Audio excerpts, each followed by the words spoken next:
Ok, continuando con lo que estamos viendo, este es otro tipo de mecanismos con deslizamiento relativo. En este caso se le conoce a este tipo de mecanismos como mecanismos de leva. Nuevamente, es importante que ustedes visualicen cómo se comporta precisamente nuestro mecanismo. En este caso, el movimiento generalmente siempre inicia en lo que es la leva. La leva tiene o desarrolla movimiento de rotación, específicamente es una rotación no centroidal. ¿Por qué razón? Porque no coincide el eje de rotación con el eje geométrico o el centro de masas, precisamente de lo que es la pieza. Por esa simple razón se conoce esto como una leva y es una rotación no centroidal. En este caso, nuestro elemento de salida, que es nuestro elemento 4, viene siendo precisamente un seguidor. Por la característica que este presenta, se le conoce como un seguidor alternativo en traslación. ¿Por qué? Porque prácticamente el elemento 4 nada más sube y baja. Pero aquí, bajo esta configuración, se dice que es una leva con seguidor de tipo carretilla alternativo. La carretilla es prácticamente esta rodaja, esta ruedita precisamente que tiene número 3. Esta viene siendo la función precisamente de lo que es el acoplador, porque está conectando de manera indirecta lo que es una manivela o el equivalente a una manivela que vendría siendo la leva contra una corredera. Por esa simple razón se le considera de esa forma. Ahora, lo que estaba haciendo ahorita y ustedes están viendo es precisamente determinar la movilidad de este mecanismo. La parte de acá arriba es de manera general, tal cual tienen el dibujo, tal cual se los envié. Precisamente la movilidad de este mecanismo es movilidad 1. Como les comentaba el día anterior, o bueno, la clase anterior, mejor dicho, equivale, o en estos casos, si yo analizo este otro mecanismo, que aquí lo podemos interpretar que es la conexión directa entre una manivela y una corredera, aquí si se dan cuenta no tenemos como tal una carretilla, aquí como tal no tenemos un acoplador. Por esa razón se dice que la conexión es de manera directa. Reduzco el número de eslabones, evidentemente. Los pares cinemáticos de un grado de libertad también se reducen. Antes eran 4, ahora son 2. Y aparecen las conexiones de 2 grados de libertad. Bajo esta configuración es específicamente en el punto de contacto, ¿vale? Vuelvo a determinar la movilidad y resulta ser que el mecanismo se comporta exactamente de la misma manera, con más eslabones y con menos eslabones. ¿En qué difiere esto? En las conexiones nada más que están involucradas. Por lo tanto, ¿qué es lo que vamos a hacer? Y como les comentaba, en este paso, o si tienen el dibujo ahí a la mano, prácticamente o originalmente, déjenme llamarlo así, el punto A, que yo les decía, se denomina como un punto triple. ¿Por qué un punto triple? Porque pertenece al elemento 2, pertenece a la propia corredera, o mejor dicho, carretilla 3, y al elemento número 4. A esto equivale precisamente que nosotros eliminemos o elimine el elemento número 3, ¿vale? Que es lo que voy a hacer a continuación. Entonces, contextualizando todo esto, prácticamente voy a trabajar vamos a trabajar de esta forma, sin considerar precisamente que existe el elemento 3 o la corredera circular número 3. ¿Qué es lo que voy a hacer a continuación? Prácticamente nos dan la velocidad angular sobre el elemento 2, que es la leva, como yo les comentaba, generalmente siempre el movimiento inicia en la misma, por lo tanto tenemos que son 30 revoluciones por minuto en sentido antihorario. Lo primero que tengo que hacer es convertir esas revoluciones por minuto a radianes por segundo. 30 por punto 1047 nos da una velocidad angular en radianes de 3.141 radianes por segundo, conservando el sentido de rotación precisamente de la leva. A continuación, todos los puntos contenidos en la leva evidentemente van a girar a la misma velocidad angular, por lo tanto la velocidad angular prácticamente para todos los puntos debe de ser forzosamente la misma. ¿Qué es lo que va a cambiar? La velocidad tangencial de dichos puntos. ¿Y eso por qué? Porque depende directamente del radio que existe del eje de rotación, ¿sale? O en ese caso el punto 2, hacia el punto o los puntos que nos interesa conocer. Por lo tanto, en este caso, voy a determinar la velocidad de A cuando pertenece al elemento 2. Por lo tanto, esa velocidad de A cuando pertenece a 2, ¿a qué va a ser igual? Pues la voy a determinar en función del angular y del radio. ¿Qué radio voy a ocupar? Aquí hay que tener cuidado. ¿Por qué?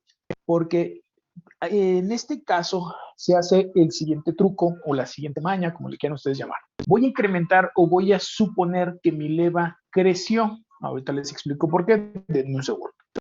Este vector velocidad de A2 es igual a 3.141 radianes por segundo por el radio, ojo, de O2 hacia el punto A.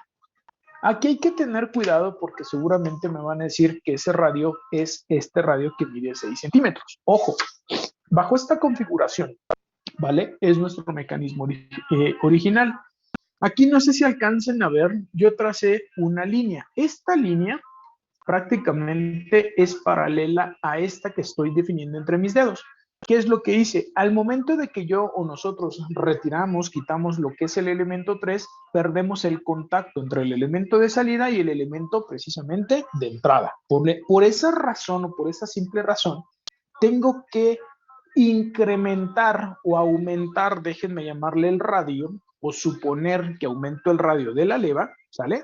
En este caso, la leva prácticamente llegaría hasta aquí. Esta pendiente, aclaro, ¿vale? Por lo tanto, el radio que estoy midiendo o estoy representando o que vamos a utilizar es del eje de rotación de la leva hacia el punto de contacto que vamos a tener con el elemento de salida, ¿sale? Acuérdense, la estoy convirtiendo o la estoy considerando como una conexión directa, perdón. Ya no hay precisamente elemento 3. Por esa simple razón, voy a medir este radio, ¿sale? Así como lo ven, me da 6.4 centímetros. Entonces, ese radio, como les comento, de 6.4 centímetros, ¿vale? Es la distancia que existe. Ahorita les hago el dibujo. Por lo tanto, nuestro vector o mi vector velocidad de A2 por 6.4 debe de tener, lleva una magnitud, perdón, de 20.1 centímetros por segundo. Físicamente, aquí lo que yo les comentaba, hagan de cuenta que ese radio yo lo estoy representando, se lo voy a quitar de esta forma.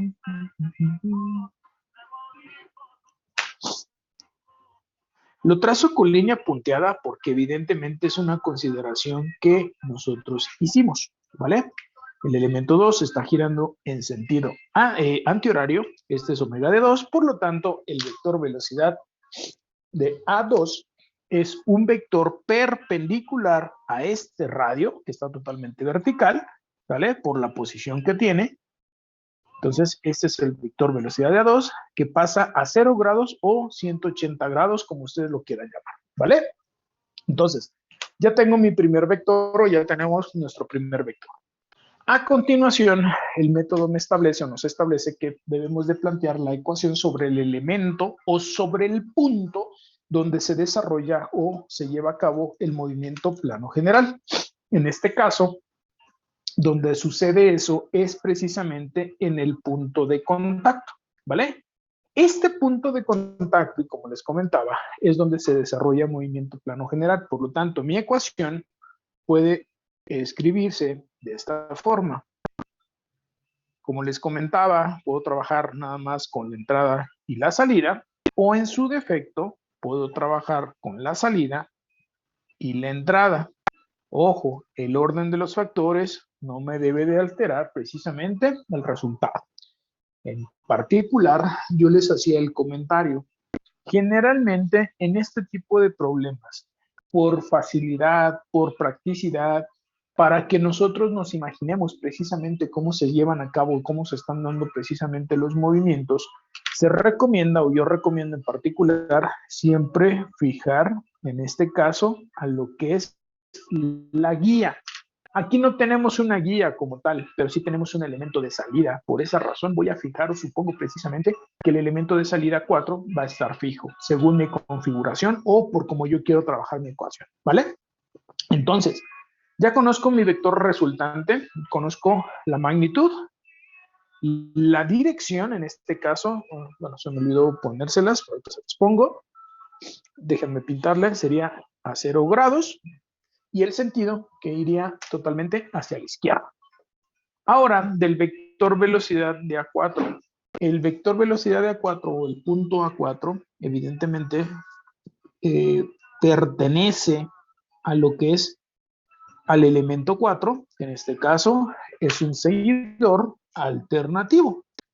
Al decir seguidor alternativo, nuevamente, recuerden que es un movimiento de ida y vuelta, también se le conoce como de carrera. Generalmente la característica que tiene este movimiento que hace su trabajo en un sentido y regresa sobre el mismo sentido o sobre la misma línea de acción, mejor dicho. Entonces, este es el movimiento que va a tener o va a desarrollar precisamente el vector velocidad de A4. En este caso, si yo trazara una velocidad, una horizontal de referencia, este vector evidentemente debe de moverse a 90 grados. Finalmente, la interpretación del último término, porque de esa forma me gustó trabajar o quiero yo trabajar, en este caso se interpretaría que si nosotros, o en este caso yo, coloco o pongo fijo al elemento 4, de esta forma, prácticamente tendríamos esto, ¿vale? Este punto, ¿sale? Donde está el contacto, donde precisamente se está transmitiendo el movimiento de un elemento a otro, ¿cómo se movería? Ah, pues ese punto prácticamente nada más tendría la oportunidad o de deslizar, ya sea hacia arriba o ya sea hacia abajo. Este vector evidentemente se llama velocidad de A2 cuando 4 está fijo. Por ahí yo, bueno, cometí un error en el sentido de no mandarles esa inclinación. Ahorita les enseño. Esa inclinación yo la medí y tiene una inclinación o una pendiente de 30 grados. Vean, aquí está. ¿Vale? Ahí se me pasó darles este dato, por ahí anoten. Entonces, recapitulando, lo único que hice es precisamente aumentar el radio precisamente de mi leva en el punto precisamente donde se transfiere o se transmite, perdón, lo que es el movimiento, que sería prácticamente extender esta cara de lo que es mi leva hasta donde está el eje de rotación de lo que es la carretilla, ¿vale? Para eliminarla. Entonces, este radio, desde O2 hasta este punto que yo denomino A también, ese radio es el de 6.4 centímetros, ¿vale? Entonces, como está girando respecto al elemento 2, el elemento 2 gira en sentido antihorario, por esa razón mi vector de velocidad salió totalmente horizontal hacia la izquierda. En este caso, el elemento 4, por el tipo de movimiento que este desarrolla, que es un movimiento alternativo de traslación, este vector iría totalmente vertical, ¿sale? O sea, perpendicular.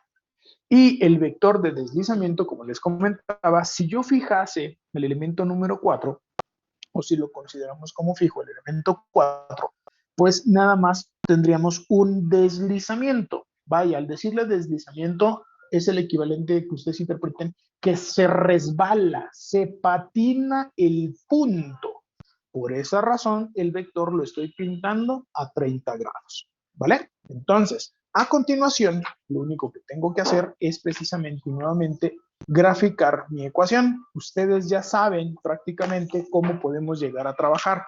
Me refiero en el sentido de que ustedes pueden proponer originalmente una escala de velocidades desde un principio o en su defecto, y como yo generalmente trabajo, es pinto mis vectores y al final ya descubro precisamente con una relación cómo o cuáles son las magnitudes reales precisamente de cada uno de nuestros eslabones. Entonces, en este caso,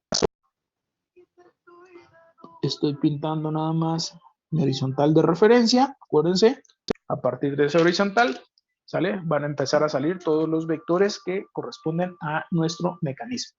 Por ende, en este caso, voy a pintar o colocar un punto que se denomina origen de velocidades. Voy a comenzar con el primer vector absoluto, que en este caso es el vector velocidad de BB2. A conveniencia, ¿vale? Y como les decía, entre más grandes sus vectores, el error casi es cero, o prácticamente es mínimo, déjenme llamarle mejor. Este vector que estoy trazando, yo lo voy a dibujar, ¿sale? De 10 centímetros. ¿Por qué? Porque pues, prácticamente, no sé, déjenme llamarlo así, me gusta ese número o me conviene en el sentido de que ya me percaté que mis vectores a partir de 10 centímetros o de 7 centímetros para arriba, prácticamente se reduce muy drásticamente el error. Entonces, ya tracé mi vector resultante. A continuación, voy a trazar la línea de acción, en este caso, de mi vector absoluto, que sería velocidad de A4, ¿vale? Por el tipo de movimiento, sabemos o sé específicamente que se puede mover ya sea hacia arriba o hacia abajo. Ojo, como en ocasiones no me logro imaginar cómo se mueve precisamente o cómo va a quedar el triángulo o la gráfica, por eso es que pinto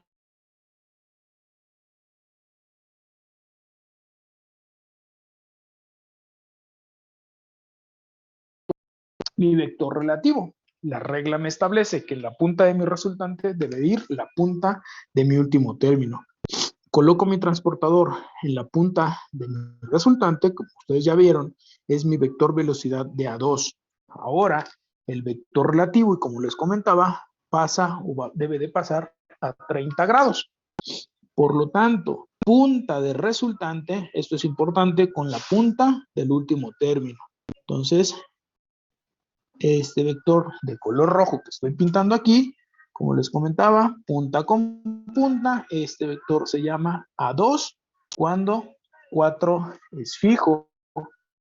Aquí lo tracé precisamente a 30 grados. Y ahora, y a continuación, ya para terminar, o bueno, para cerrar mi triángulo, mi gráfica, prácticamente nada más voy a colocar la magnitud y el sentido de mi vector o nuestro vector velocidad de A4. Este vector que va totalmente vertical hacia arriba, precisamente se llama velocidad de A4. Por lo tanto, ahora lo único que tengo que hacer o lo que resta hacer es precisamente obtener los vectores que nos están solicitando, que en este caso es el vector velocidad de A4. El vector velocidad de A2 real lleva una magnitud de 20.1 centímetros. 20.1 centímetros por segundo. Aquí en mi gráfica yo lo tracé o lo representé con un vector equivalente a 10 centímetros. En este caso, mi vector velocidad de A4, voy a medir cuánto mide aquí en mi gráfica. En este caso, me mide 5.8 centímetros. Sí, 5.8 centímetros. Entonces, el vector real o la velocidad real sería 5.8 por 20.1 sobre 10. Sería una magnitud equivalente a 11.7 658, puedo manejarlo como 11.66 centímetros por segundo, ¿vale? De esta forma obtengo precisamente la magnitud del elemento de salida. Sin embargo, y como les comentaba, si en dado caso nos llegasen a preguntar la velocidad angular del elemento 3, nosotros aquí en nuestra gráfica ya tenemos cómo se mueve precisamente el elemento 3. ¿A qué me refiero? En el origen de velocidades, evidentemente, está nuestro elemento fijo. El vector velocidad de A2 nos estaría representando el movimiento de la leva. El vector velocidad de A4, el movimiento de nuestro seguidor, y el elemento que une A2 y A4, pues, viene siendo nuestra carretilla, que es el elemento 3. Este vector, ¿sale? Espero que se logre ver. A ver, un segundito. Ese vector es... No se alcanza a ver. Hagan de cuenta, no se alcanza a ver. Lo que quería hacer es precisamente, creo que medio se alcanza a ver por ahí atrás el vector. No, mejor no me meto en broncas. Este vector, perdón chicos, chicas, es precisamente colineal a la esta pendiente. Que si yo la pongo en este punto, donde precisamente se está derivando el movimiento, este vector relativo, si se dan cuenta, es tangente a lo que es la circunferencia. Por lo tanto, en ese caso, el radio en cualquier punto va a ser el mismo. ¿Por qué? Porque es un círculo. Voy a dividir este vector relativo, BA2 sobre 4, entre el radio, y de esa forma obtengo precisamente la velocidad angular a la cual estaría girando nuestro elemento 3, ¿vale? Si es que se las llegasen a preguntar. Si no les llegan a preguntar un vector de velocidad, ni se metan a calcularlo. ¿Por qué? Porque después cometen errores y evidentemente en un examen, si un vector está mal ubicado, pues obviamente va a estar mal. Independientemente que se los pida o no se los pida, si ustedes lo calculen y está mal, pues obviamente serían puntos negativos para ustedes. ¿Dudas? ¿Preguntas? ¿Hasta ahí?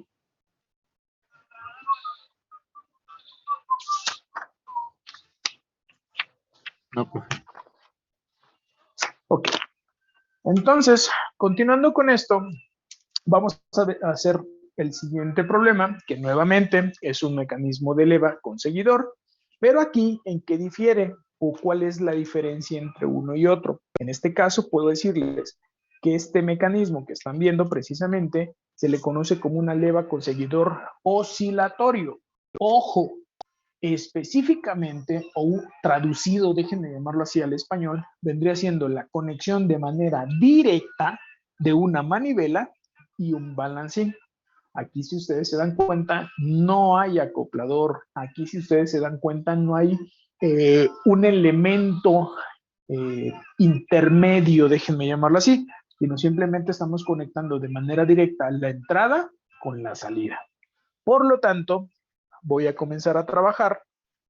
Específicamente, nos están dando la velocidad de la leva. En este caso, nos dice que la omega de la leva es de 15 radianes por segundo en sentido horario, ¿vale? Aquí sí ya no tengo que hacer otra operación. ¿Por qué? Porque las unidades son precisamente las adecuadas para que yo pueda calcular una velocidad tangencial. Entonces, nuevamente, en este caso, si ustedes relacionan o tienen su dibujo a la mano, quiero que ubican al punto B. El punto B propiamente pertenece nada más a dos elementos. Pertenece tanto al elemento 2 como pertenece al elemento número 3. Aquí por eso se dice que es un contacto directo. Entonces, primero, y antes que cualquier cosa, voy a determinar propiamente la velocidad del punto B cuando pertenece a 2. ¿Cómo? Utilizando la velocidad angular de 2 y de qué radio. ¿Qué radio vamos a ocupar, chicos, chicas?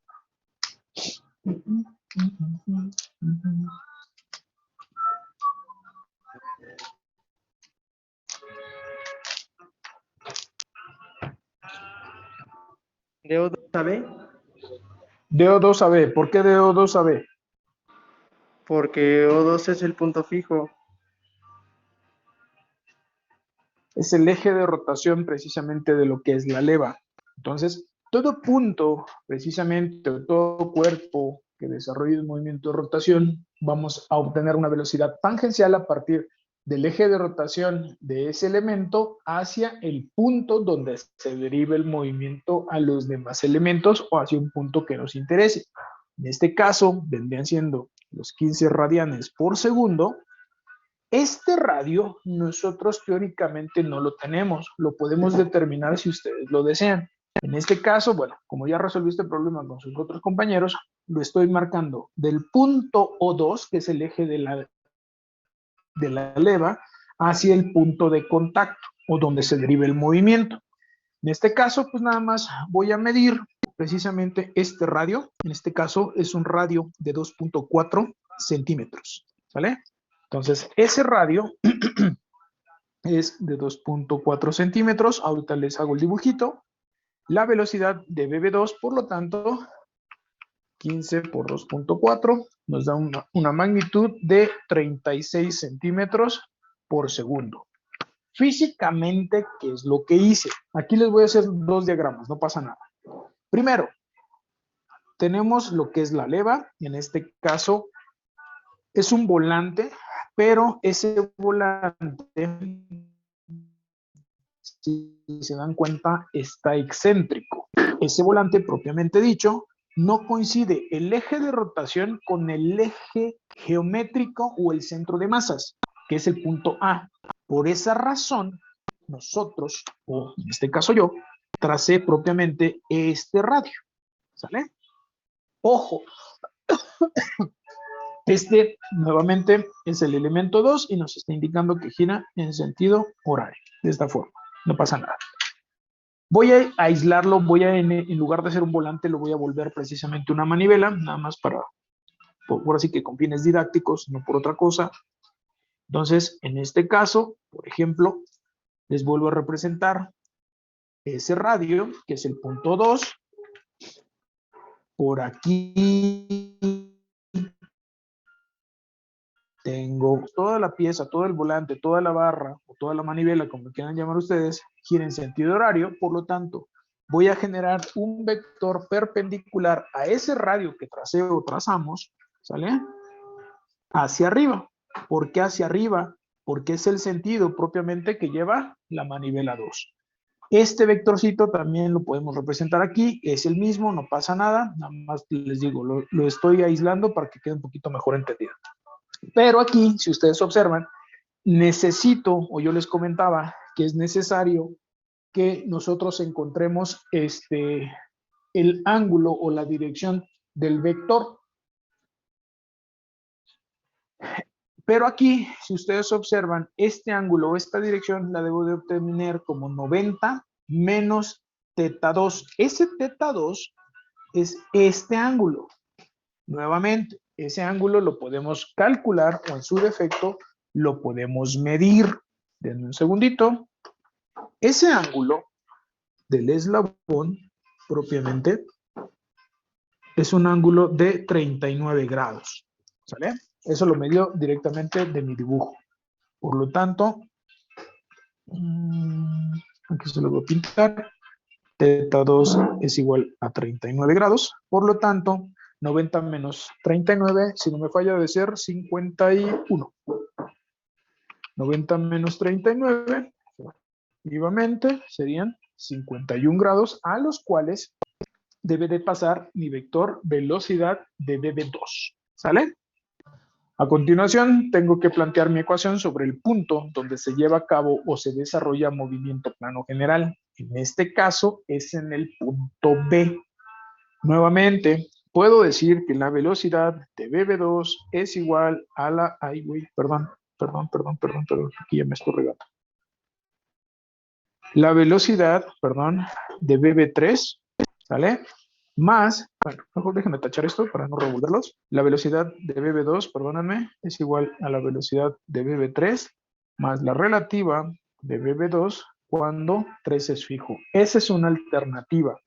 La siguiente, pueden ustedes jugar, en este caso de velocidades, y decir que la velocidad de BB3 es igual a la velocidad de BB2 más la relativa de BB3 vista desde 2.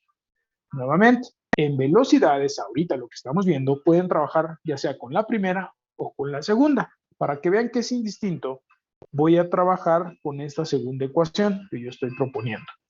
Nuevamente, el vector velocidad de BB2 es un vector absoluto, al cual ya determinamos magnitud, dirección y sentido. Del vector velocidad de BB3, en ese caso, el eslabón 3 propiamente está más o menos de esta forma, ¿vale? Por aquí está nuestro punto B. Nuevamente tengo mi eje de rotación en este extremo. Aquí es un poco de interpretación, chicos, chicas. Aquí les puse como una pancita, como un punto de soldadura, déjenme llamarlo así. Eso me está indicando que lo que es el elemento 3 es una placa, ¿vale? Entonces, lo que tenemos que hacer nuevamente es trazar un radio del eje de rotación al punto donde se deriva el movimiento. En este caso, ¿sale? Estoy trazando este radio. Nuevamente, perpendicular a ese radio, voy a generar un vector. Este vector, ¿sale? Vean, puede ir hacia abajo o en su defecto puede ir hacia arriba, perpendicular al radio que acabo de trazar. Y este vector, evidentemente, se va a llamar velocidad de BB3. Nuevamente, a partir de una horizontal, que es una referencia, tengo que medir la dirección a la cual va a pasar ese vector. Vuelvo a mi dibujo y voy a medir precisamente la dirección de ese eslabón. En ese caso, tengo, un segundito, 10, 15, 16.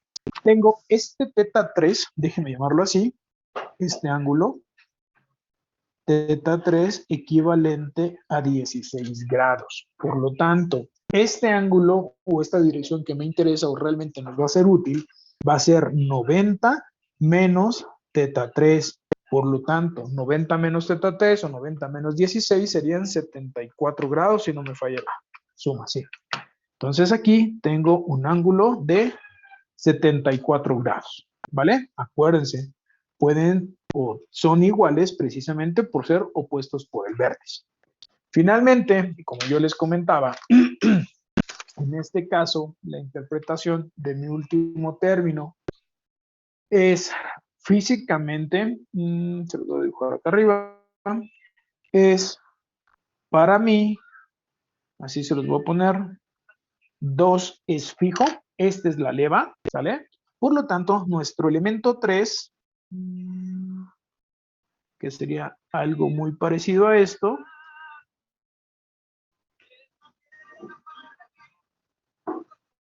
¿cómo se mueve precisamente ese elemento 3 suponiendo que el punto, que el elemento 2, perdón, está fijo? En este caso, existe un deslizamiento. Este elemento 3 nada más puede patinar, déjenme llamarlo así, resbalarse, ¿sale? Sobre lo que es el punto de contacto. En este caso, estoy representando, se llama velocidad de BB3 cuando 2 es fijo. ¿Con qué inclinación? Aguas, en este caso, serían los 30 grados que les estoy representando aquí en el dibujo, ¿vale? Nuevamente, esta es la alternativa que quise trabajar yo. Pueden trabajar con la otra ecuación y prácticamente les tiene que dar exactamente lo mismo. Entonces, continúo. En este caso, voy a dibujar o voy a graficar precisamente mi ecuación. Voy a comenzar trazando nuevamente la horizontal de referencia. A partir de esta horizontal, genero precisamente todos los vectores absolutos. Entonces, denme un segundo.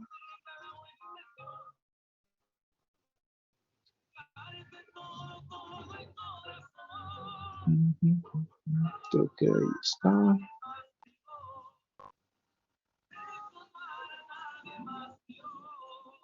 Denme un segundito, creo que ahí está.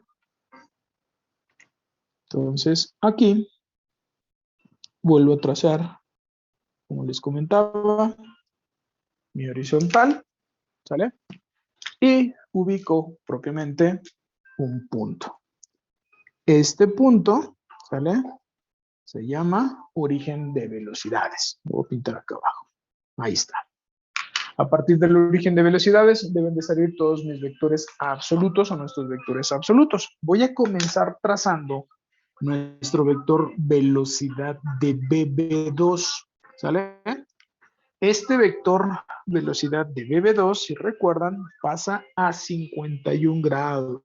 De una vez lo marco por aquí. Aprovechando que ya tengo mi transportador aquí sobre la horizontal, ¿vale? Voy a trazar la línea de acción o la dirección del vector velocidad de BB3. Ojo, pasa a 74 grados. Pasa aproximadamente por aquí, ¿vale? Ahorita les digo por qué lo estoy viendo de esa forma. Entonces, voy a comenzar a trazar mi vector velocidad de BB2 con la magnitud que yo guste y mande, o en su defecto, si ustedes proponen una escala, pues con esa escala, ¿vale?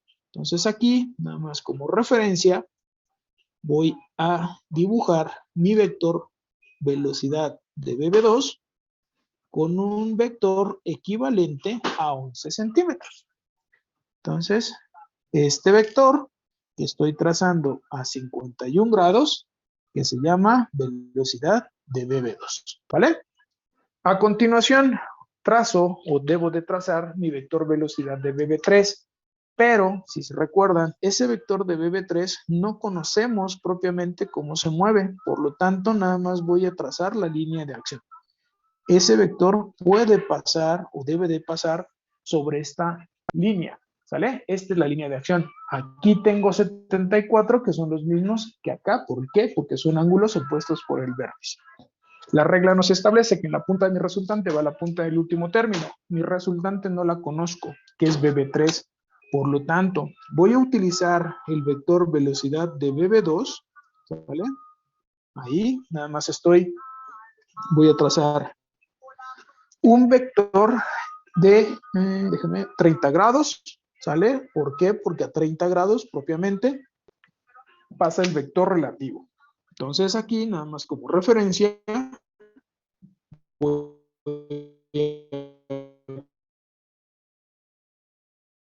punta de la resultante con punta del último término. Eso es bien importante. Depende mucho cómo trabajen ustedes su ecuación o cómo ustedes la propongan. Entonces, este vector, vean, ¿sale?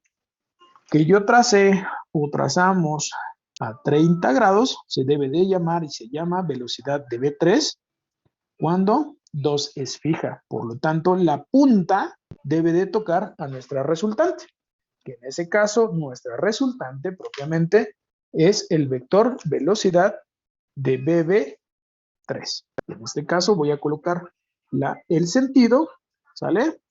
Y la magnitud, pues ya me la definieron los otros vectores. Entonces, de esta manera, coloco ahora sí los 74 grados, los pude haber colocado desde el principio, no pasa nada. Este es el vector velocidad, BB3, perdón, BB3, ¿vale?